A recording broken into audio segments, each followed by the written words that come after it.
Hello every one. So let see ನಿಮ್ಮ ಒಂದು ಸಿಚುವೇಶನ್ಗೆ ಏನು ಮೆಸೇಜ್ ಬರುತ್ತೆ ಅಂತ. ಆ್ಯಂಡ್ ಎಟ್ ಎನಿ ಮೂಮೆಂಟ್ ಯಾವುದಾದ್ರೂ ಮೆಸೇಜ್ ಇಷ್ಟ ಆಗಿ ನಿಮ್ಮ ಲೈಫಲ್ಲಿ ನಾ ಕ್ಲೇಮ್ ಮಾಡ್ಕೊಬೇಕು ಅಥವಾ ಅಟ್ರಾಕ್ಟ್ ಮಾಡ್ಕೋಬೇಕು ಅನ್ಸಿದ್ರೆ ಕಾಮೆಂಟ್ ಸೆಕ್ಷನಲ್ಲಿ ಒನ್ ಅಂತ ಡ್ರಾಪ್ ಮಾಡಿದ್ರಾಯ್ತು. 3 ಆಫ್ ವರ್ಡ್ಸ್. ಬಿಟ್ರೇಯಲ್ ಸಿಚುವೇಶನ್, ಯಾರೋ ಒಬ್ರು ಹರ್ಟ್ ಮಾಡಿದ್ದಾರೆ, ಅದ್ರ ಬಗ್ಗೆ ನಿಮ್ಮ ಒಂದು ಮೈಂಡ್ ಸೆಟ್ ಫಿಕ್ಸ್ ಆಗಿದೆ. ಥರ್ಡ್ ಪಾರ್ಟಿ ಸಿಚುವೇಶನ್ ನೋಡ್ತಾ ಇದ್ದೀನಿ.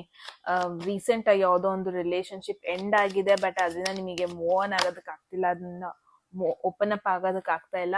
ನಿಮ್ಮ ಬೌಂಡ್ರೀಸ್ನ ತುಂಬಾ ಸ್ಟ್ರಾಂಗ್ ಆಗಿ ಸೆಟಪ್ ಮಾಡ್ಕೊಂಡಿರೋದನ್ನ ನೋಡ್ತಾ ಇದ್ದೀನಿ. ಸೊ ನಾನು ಏನ್ ನೋಡ್ತಾ ಇದ್ದೀನಿ, ಯಾರೆಲ್ಲ ಈ ಒಂದು ವಿಡಿಯೋ ನೋಡ್ತಾ ಇದ್ದೀರಾ, ಇಟ್ಸ್ ಗುಡ್.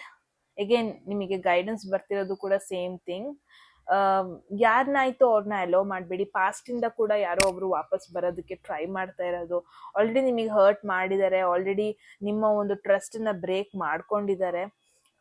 ನಿಮಗೆ ಅವ್ರ ಮೇಲೆ ಏನ್ ನಂಬಿಕೆ ಇದೆ ಅದು ಆಲ್ರೆಡಿ ಬ್ರೇಕ್ ಆಗಿದೆ, ಬಟ್ ಸ್ಟಿಲ್ ಅವ್ರು ನಿಮ್ ಲೈಫಲ್ಲಿ ಮತ್ತೆ ಬರ್ತಿರೋದಕ್ಕೆ ನೋಡ್ತಾ ಇದ್ದೀನಿ. ಟ್ಯಾರೋ ಕಡೆಯಿಂದ ಗೈಡೆನ್ಸ್ ಏನಂತ ಇದ್ರೆ, ಇವರು ಆಲ್ರೆಡಿ ನಿಮಗೆ ಹರ್ಟ್ ಮಾಡಿದ್ದಾರೆ, ಆಲ್ರೆಡಿ ಲುಕ್ ಎಟ್ ದಿಸ್, ನಿಮ್ಮ ಹಾರ್ಟಿಗೆ ಹರ್ಟ್ ಮಾಡಿದ್ದಾರೆ, ನಿಮ್ಮ ಪೇಷನ್ಸ್ ನ ಟೆಸ್ಟ್ ಮಾಡಿದ್ದಾರೆ ಆ್ಯಂಡ್ ಟ್ರಸ್ಟ್ನ ಬ್ರೇಕ್ ಮಾಡಿದ್ದಾರೆ.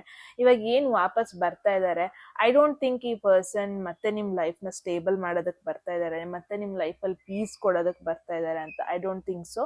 ದೇರ್ ಇಸ್ ಅ ನೀಡ್, ನೀವು ಇವ್ರನ್ನ ಅವಾಯ್ಡ್ ಮಾಡಬೇಕು.